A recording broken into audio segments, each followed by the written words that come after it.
জানো তো, একটা রিলেশনশিপে 3টে স্টেজ থাকে, মানে 3টে মুখ্য পর্যায় থাকে। প্রথম পর্যায়ে একটি কাপল একে অপরকে খুব পছন্দ করে, খুব ভালোবাসে। একে অপরের খারাপ দিকগুলো তারা চোখে দেখতে পায় না, অনেকটা অন্ধের মতো ভালোবেসে যায়। তাদের খারাপ দিক, তাদের খারাপ গুণাবলী, সেগুলোকেও তারা ব্লাইন্ডলি অ্যাকসেপ্ট করে নেয়। ভালো দিকগুলো তো ভালো লাগবেই, খারাপ দিকগুলোও সমানভাবে ভালো লাগে। সব কিছুই রঙিন, আনন্দময় মনে হয়। তবে সব কিছু আনন্দময় হলেও এই স্টেজটা কিন্তু খুব স্বল্প মেয়াদি। আর এই স্টেজটা থেকে যখন কোনো কাপল বার হয়ে নেক্সট স্টেজে পৌঁছায়, সেটাই হলো আসল স্টেজ, মানে সেটাই হলো প্র্যাকটিক্যাল স্টেজ। আর এই স্টেজেই কিন্তু এতদিন যেগুলো ভালো মনে হচ্ছিল, ঠিক মনে হচ্ছিল, সেগুলোর আস্তে আস্তে সঠিক রূপটা ফুটে উঠতে থাকে একে অপরের কাছে।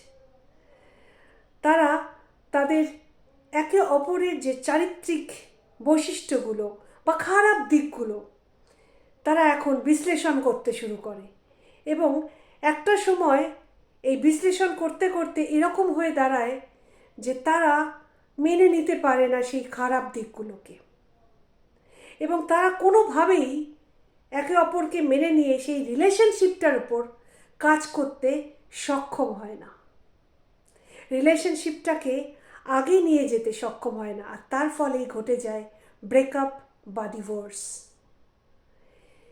আর এই স্টেজটা থেকে পেরিয়ে যে কাপল তার পরবর্তী মানে লাস্ট স্টেজ বা থার্ড স্টেজে পৌঁছাতে পারে, সেই কাপলরাই হয় দীর্ঘস্থায়ী, এবং সেই কাপলদের রিলেশনশিপ হয় সব থেকে সুমধুর, এবং সারা জীবন সেটা চিরস্থায়ী হয়।